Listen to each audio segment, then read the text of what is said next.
우리 존경하는 대한민국 국민 여러분, 이준석 인사드리겠습니다.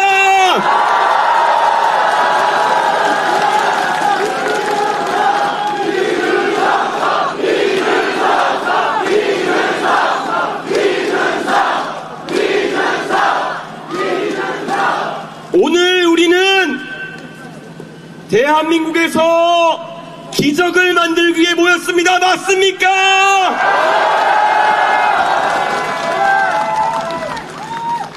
지금 대한민국은 누가 뭐래도 백척간두의 위기에 서 있습니다. 이 위기에서 우리를 구해줄 방법은 단 하나, 우리가 단결해서 우리가 바라는 새로운 세상을 만드는 겁니다. 동의하십니까?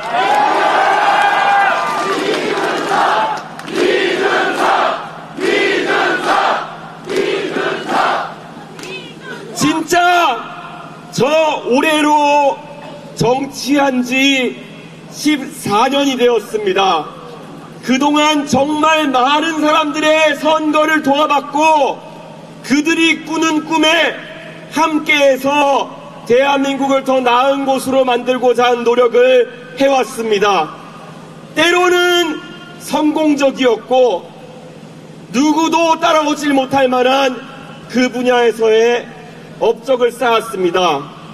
하지만 여러분이 보시는 것처럼 우리의 그런 노력은 윤석열 대통령에게 배신당했습니다. 그렇지 않습니까, 여러분? 이제 다시는 우리의 과제를 남을 통해서 실현하지 않아야 합니다. 바로 여기 광장에 모인 오렌지색 물결로 대한민국을 바꿔야 합니다.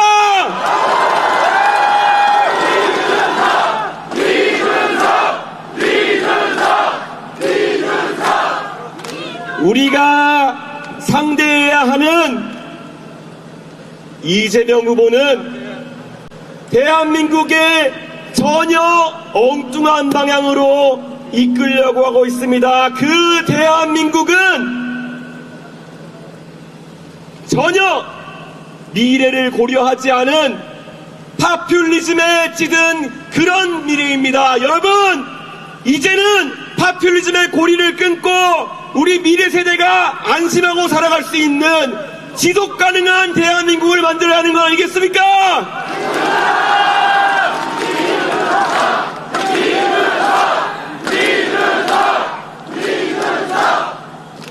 이번 대통령 선거 우리는 청산해야 될 과거의 문화들이 있습니다. 지난 몇 년간 집권 여당이라고 하던 국민의힘에서 보여주는 권력자에 대한 굴종적인 행태, 그 굴종적인 행태 속에서 얼마나 많은 비문명이 일어났습니까? 그것은 당연히 청산돼야 되는 거 아니겠습니까, 여러분?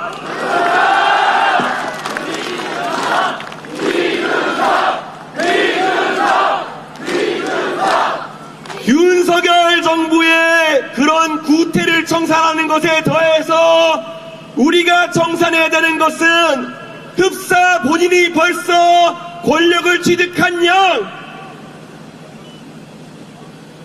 무자비한 전체주의의 길로, 일방주의의 길로 빠져들고 있는 본인이 미래 권력을 참칭하는 이재명 후보 마찬가지 아닙니까, 여러분?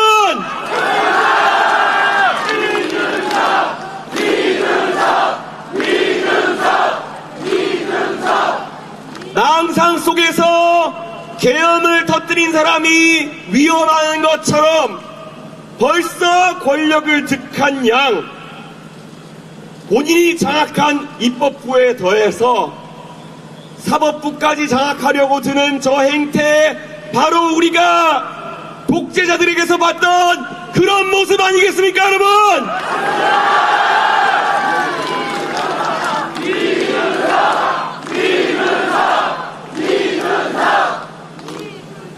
막아내야 합니다. 합니다. 그리고 막아낼 수 있는 유일한 마지막 카드는 저 이준석과 함께 시민들의 단결된 힘으로 하는 방법밖에 없는 거 알고 계십니까?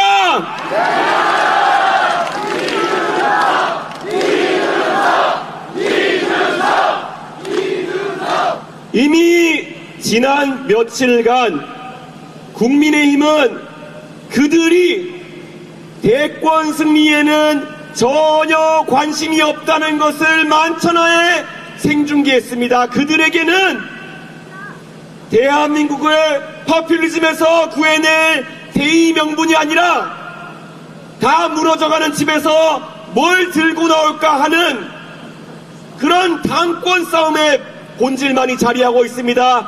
그런 세력이 대표 선수가 되어서는 절대 대한민국을 구할 수 없습니다. 우리가 해야 됩니다.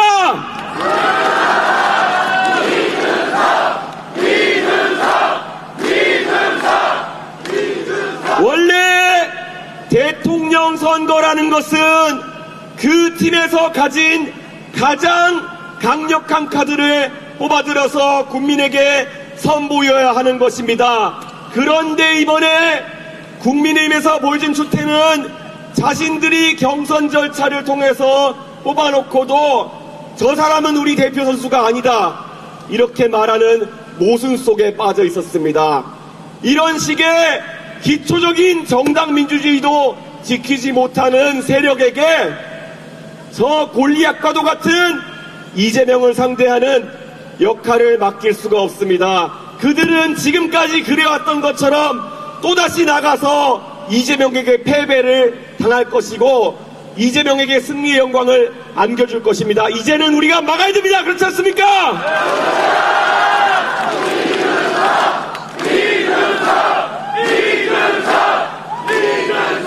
저는 지난 대통령 선거에서 지방선거에서 이재명이라는 사람에게 패배를 안겨줬던 기억이 있습니다. 그래서 그가 무엇을 두려워하는지 그가 무엇을 잘못하는지 너무 잘 알고 있습니다. 급기야는 동탄에서도 그가 전략공천원 후보를 꺾고 여러분 앞에 국회의원으로 서 있습니다. 그들에게는 바로 이준석이 트라우마입니다. 이준석만 만나면 깨지기 때문입니다. 이번에도 다르지 않을 겁니다. 그렇지 않습니까?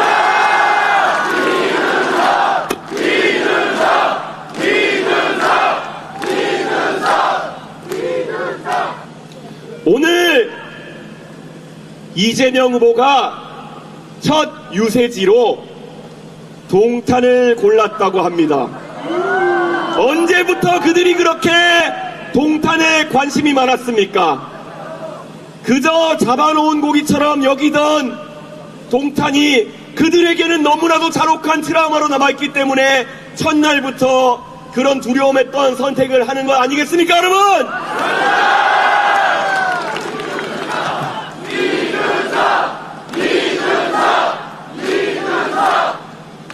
그런데 이 사람들은 동탄이 단순히 경기도 화성시 동쪽에 존재하는 동네라고 착각하고 있습니다. 동탄은 이재명의 정치를 반대하는 그런 시민들이 만들어낸 하나의 지향점이고 아무리 이재명이 동탄에 가서 이야기하려고 한다 하더라도 이 청계광장에서도 우리는 다시 한번 동탄의 기적을 재현할 수 있는 거 아니겠습니까, 여러분?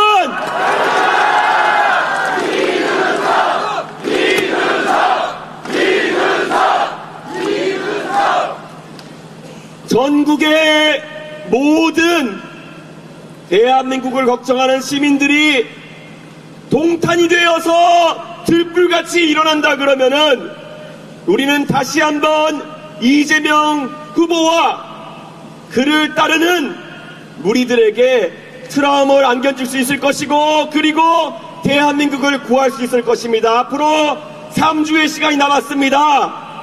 단언코 말씀드립니다. 3주면 충분합니다, 여러분!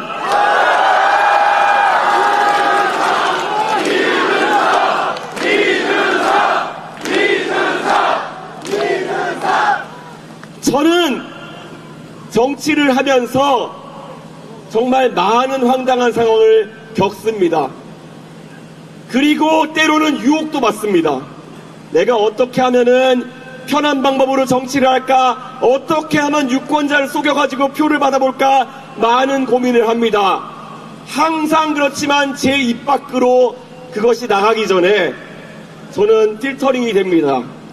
최대한 유권자에게 정직하려고 하고 미래의 나에게 부끄럽지 않은 정치를 하기 위해서 노력합니다. 그런데 최근 이재명 후보가 본인의 대권 도전을 앞두고 내세운 수많은 정책들은 대한민국의 미래를 포기하는 정책들에 가까운 것들이 많습니다. 얼마 전에 이재명 후보가 또다시 자기 버릇을 못 버리고 농촌 사람들에게 사실상의 기본소득을 지급하겠다는 주장을 했습니다. 기사에 따르면은 그 비용이 연간 적게는 5조부터 15조까지 된다고 합니다. 그래서 그 재원 마련 계획이 뭐냐고 물으면은 이재명 후보가 답을 할 수 있겠습니까? 없죠! 지금까지 해왔던 것처럼 다시 국가 부채를 늘리고 기축공화국이 되기 때문에 문제가 없다라는 말 할 것이 뻔한 그 이재명 후보에게 우리가 미래를 맡길 수는 없습니다. 왜 그렇습니까? 바로 이것은 우리 아이들의 미래이고 다음 세대에게 떠넘기는 빚이기 때문입니다, 여러분!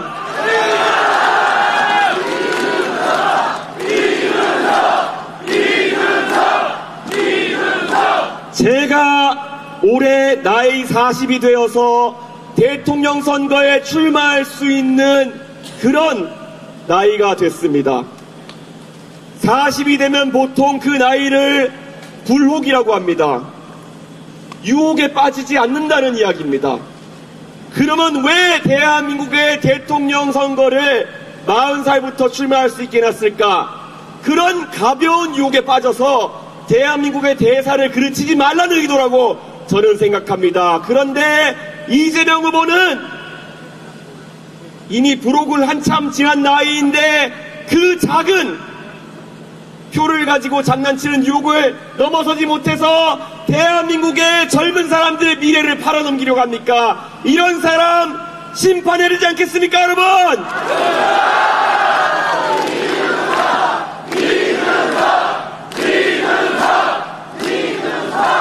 제가 대한민국의 대통령이 된다면 저는 우리 가족뿐만 아니라 대한민국의 5천만이 넘는 국민들의 삶을 책임져야 되는 위치로 가게 되는 것입니다. 40살을 기준으로 제 위로 3천만 명이 있고 제 아래로 2천만 명이 있습니다. 3천만 명이 숫자가 많다고 해서 2천만 명의 미래를 갉아먹어서 3천만 명의 표를 산다면 그것이 갈라치기인 것이고 그것이 미래를 좀 먹는 정치입니다. 이재명이 그걸 하려고 있습니다, 여러분!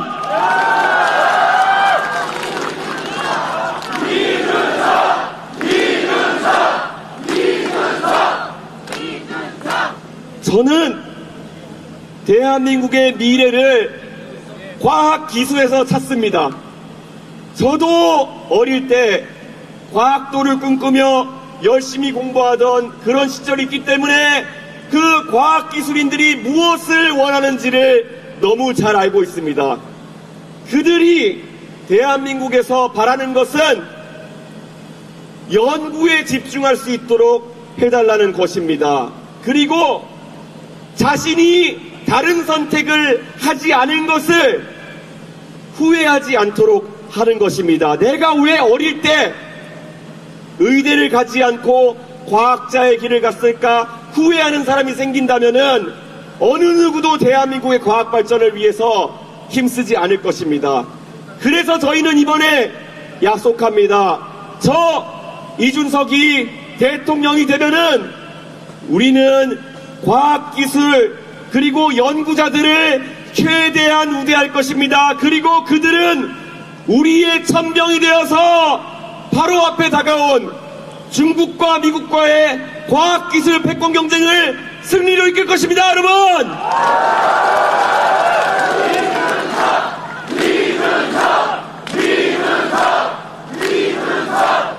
그리고 AI 시대를 대비한다고 거창한 100조, 200조 이야기하는 사람들은 사실 AI에 대해 가지고 아무것도 모른다고 저는 생각합니다.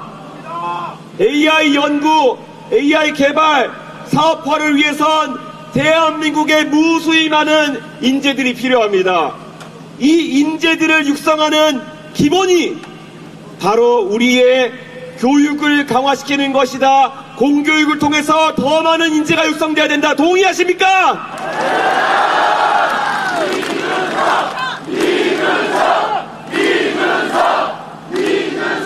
저 이준석 85년도에 태어나서 지금까지 이 자리에 영광스럽게 설 때까지 저는 대한민국의 단 한 가지를 믿으면서 살아왔습니다.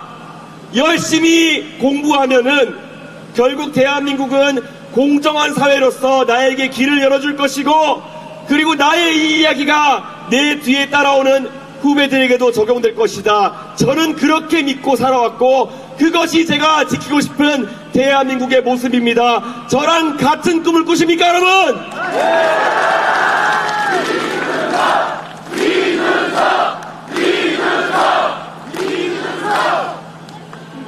젊을 때 대구에서 상경에서 돈이 좀 부족해서 지하철 4호선 종점에 살던 그 부부가 아이의 교육에 투자해서 그 아이가 국가가 만든 영재학교인 과학고등학교에 가서 저렴한 가격으로 공부할 수 있고, 나중에 열심히 공부했더니 나라 돈으로 유학을 보내주고, 그리고 정치에 와서 정치적인 배경 없이도 당대표가 될 수 있고, 그리고 자신이 배운 대로 정직하게 살았더니 국회의원이 될 수 있는 세상, 여기까지가 저의 서사입니다. 여기에 저는 한 가지를 더 하고 싶습니다. 대한민국에서 큰 덩어리에 의지하지 않고도 대통령이 되어서 나라를 이끌 수 있다는 그것을 완성시켜 주십시오.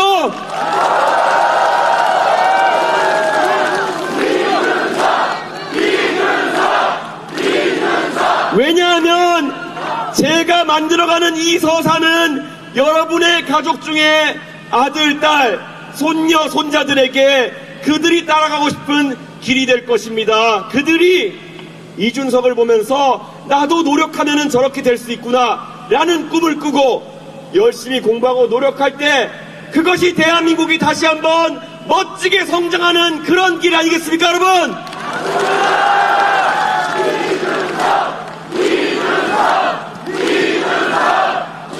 아직까지 누구를 뽑아야 될지 고민하는 분들이 있다면은 이 말씀을 물어봐 주십시오. 당신의 아들, 딸이, 당신의 손자, 손녀가 지금 나와 있는 대통령 후보 중에 누구와 같이 성장했으면 좋겠냐는 질문을 물어봐 주십시오. 그게 누굽니까? 이준석! 아이에게 적어도 공정한 사회를 유산으로 남겨주고 열심히 하면 그 노력에 따라 가지고 잘못된 곳에 줄 서지 않고도 대통령까지 할 수 있는 나라, 그 나라가 바로 공정한 대한민국이고 그게 바로 우리가 지켜내야 되는 그런 우리의 가치 아니겠습니까?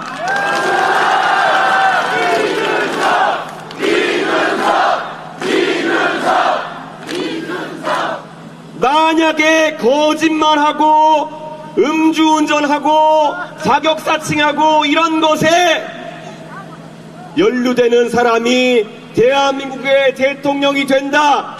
그건 우리가 우리 아이들에게, 손자, 손녀들에게 잘못된 미래를 가르쳐주는 것입니다. 목적을 위해서 수단과 방법을 가리지 말라는 그런 저급한 비전을 보여줘서는 우리 대한민국은 혼란에 빠집니다. 정정당당하게 배운 대로 살아라. 그 말을 하기 위해서라도 우리는 이번에 기호 4번 이준석을 뽑아야 됩니다, 여러분.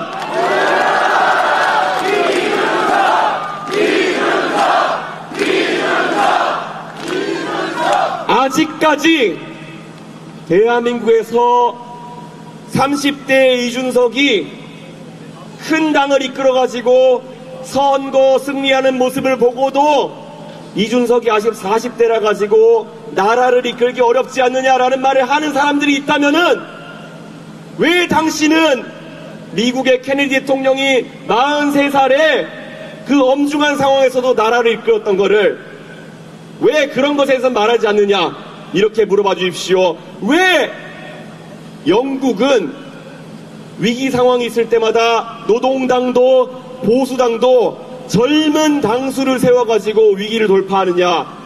토니 블레어가 그랬고 데이빗 캐머런이 그랬습니다. 왜 대한민국만 안 된다는 것이냐. 그건 바로 우리가 아직까지 위기를 위기로 인식하지 못하고 절박한 마음속에서 변화를 꿈꾸고 있지 않기 때문입니다. 이제는 바뀌어야 됩니다. 여기 계신 분들은 믿지 않습니까? 대한민국 40대가 이끌었을 때 더 융성할 수 있습니다. 맞습니까?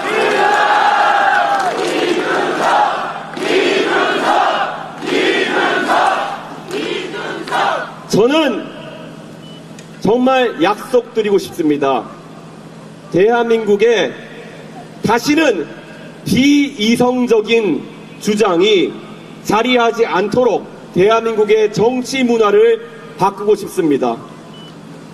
그것만이 우리가 대한민국 정치의 젊은 세대가 활동할 수 있는 공간을 넓히는 것이고 그들의 창의로 대한민국이 다시 한번 도약할 수 있는 겁니다. 저 지금까지 정치하면서 무수히 많은 이야기를 들었습니다. 근데 가장 낙담하고 마음이 아팠을 때 저한테 막연히 나이로 찍어 누리려고 한다든지 아니면 덩어리의 크고 작음으로 저를 누리려고 할 때 저는 깊은 반발의식과 저항의식을 가지게 되었습니다. 왜 그렇겠습니까?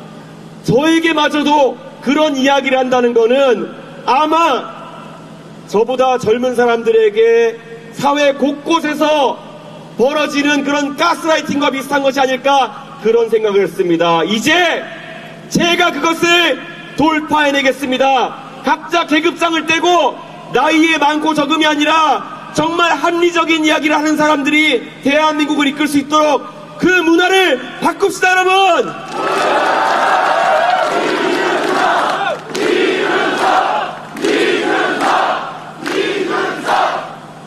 많은 분들이 저에게 답을 요구합니다.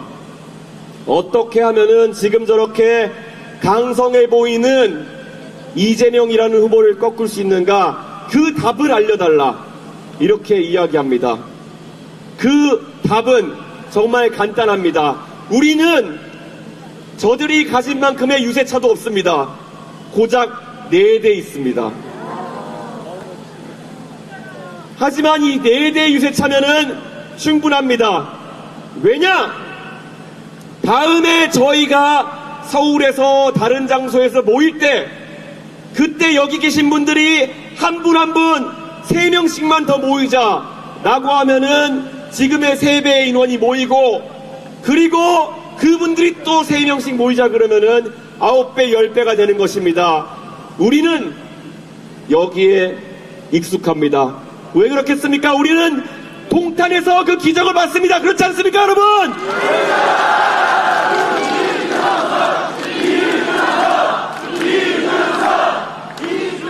이재명은 아직까지 모를 겁니다. 동탄에서 불어왔던 그 바람이라는 것이 다른 곳에서도 똑같이 불 수 있다는 것을 모를 겁니다. 우리가 똑같은 방법으로 동탄에서 바람이 불던 것처럼 큰 바람을 불러일으키면은 저는 이재명 쉽게 제압할 수 있습니다. 왜 그렇습니까? 제가 해봐서 합니다. 다시 하겠습니까, 여러분?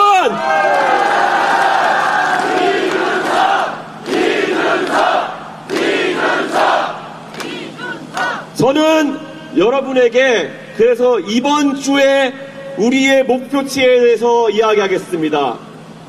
이재명이라는 거인을 쓰러뜨려 가기 전에 이미 대선 승리를 포기한 저 국민의힘의 후보가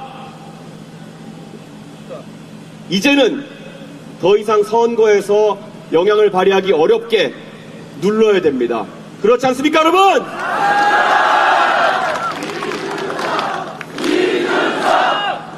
저는 김문수 후보가 국민의힘의 후보가 되면서 저들은 이제 빅텐트 작업에 돌입할 것이라고 확실합니다. 안타깝게도 그 빅텐트는 더 이상 우리 개혁신당이 언급되지 않는 빅텐트이고 자유통일당과 황교안과의 빅텐트를 만들려고 할 것입니다, 여러분!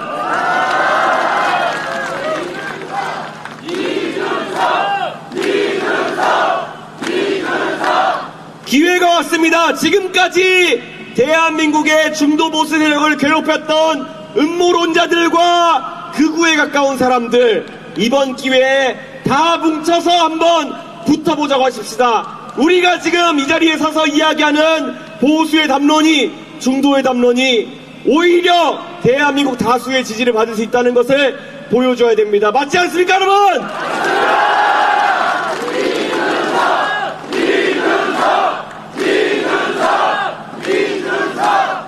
이제 저희가 해야 할 일은 결국 승리를 향해서 하루하루 목표치를 세우고 여기 계신 모든 분들이 각자의 역할을 하는 것에 있습니다. 저는 그 비전을 봅니다. 우리가 하루하루 불어나서 결국에는 경천동지할 만한 일을 만들어내는 것, 그게 우리의 목표입니다. 그리고 우리는 할 수 있습니다. 해봤기 때문에 잘 압니다. 그리고 그것을 달성했을 때 우리가 느꼈던 그 카타르시스 다시 느껴봐야 되지 않겠습니까, 여러분?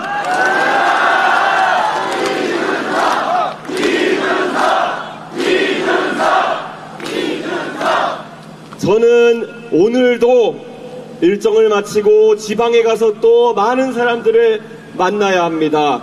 하지만 적어도 제가 지치지 않고 힘이 나는 이유는 지금까지 이준석에게 너 왜 그렇게 별나게 구냐 했던 분들이 요즘은 와서 어깨를 다독여 주십니다. 그동안 내가 오해했었다, 이 말씀할 때마다 용기 100배 돼가지고 저는 조금이라도 더 달리려고 합니다. 그분들이 말씀하십니다. 이제 남은 건 너 하나다. 네가 우리의 최종병기다. 바로 우리가 최종병입니다, 여러분.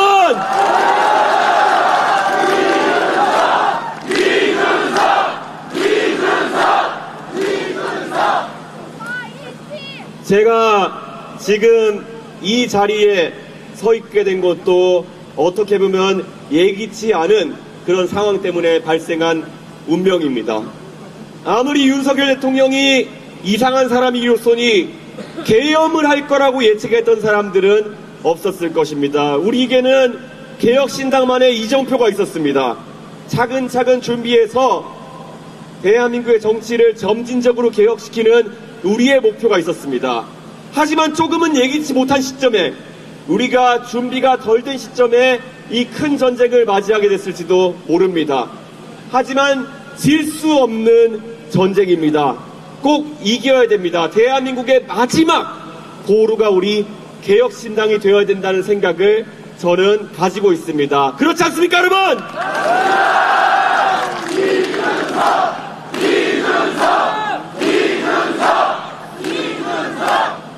이제 곧 5월 광주에 5.18이 다가옵니다. 제가 예전에 광주에 가서 연설했을 때 이런 말을 한 적이 있었습니다.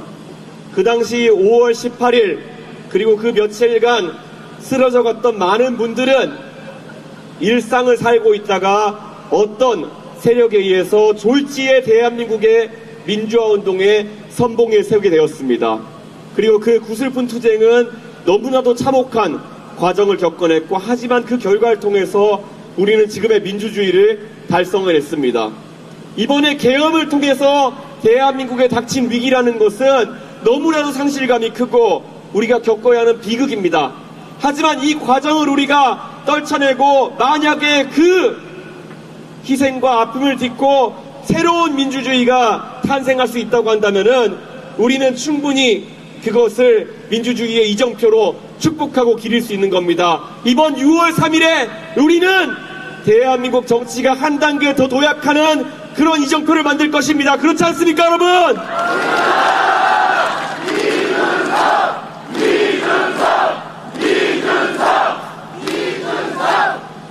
정말 이 자리에 계신 한 분 한 분 정말 감사하게 생각하면서 이번 선거를 뛰어가겠습니다. 앞에 있는 우리 당직자들, 선대위 관계자분들 너무나도 익숙한 분들이겠지만은 이분들 한 분 한 분이 이 민주주의를 향한 여정 속에서 너무나도 고군분투해주고 계십니다. 그렇지 않습니까, 여러분? 이 자리를 빌어서 정말 감사드리고 이 광장을 가득 메워주신 여러분에게도 감사의 마음을 전하고 싶습니다.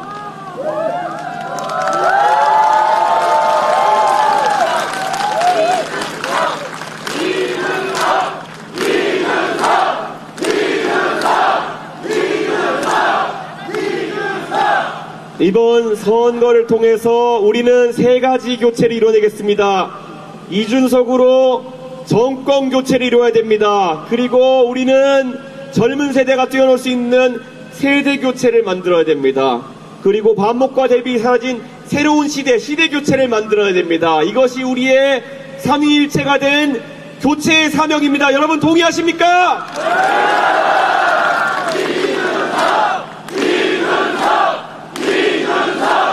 저는 자신이 있습니다. 그리고 저는 할 겁니다. 저는 마지막 힘까지 짜내가지고 6월 2일 11시 59분까지 달려서 여러분과 함께 하겠습니다. 여러분도 그렇게 해주시겠습니까?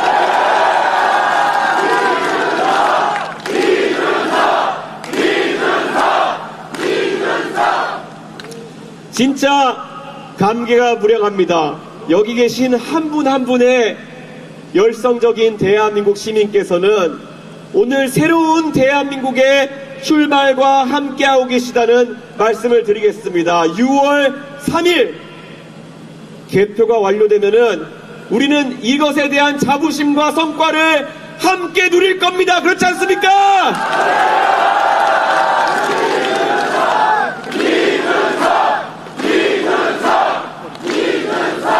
적어도 우리 아들, 딸들과 손자, 손녀들에게 적어도 대한민국의 5월과 6월에 우리가 달렸던 길은 정말 멋있었고 대한민국의 미래를 위한 합리적 선택이었다. 그렇게 이야기할 수 있는 캠페인을 제가 이끌어 나가겠습니다. 여러분께서 저를 믿고 따라와 주시면은 승리의 길이 열릴 것입니다.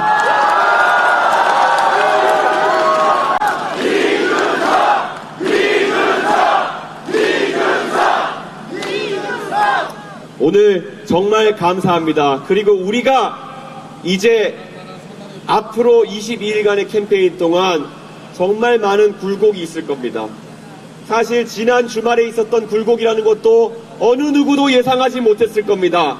하지만 바람은 분명히 우리에게 순풍으로 불고 있습니다. 이 순풍을 타고 우리가 어디까지 올라갈 수 있느냐, 그것은 우리의 역량입니다.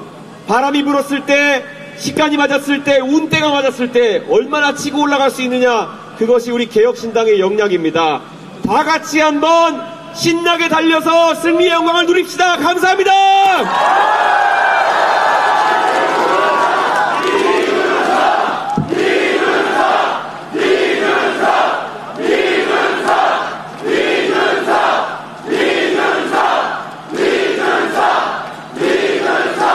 여러분, 우리 이준석 후보 너무 멋지죠?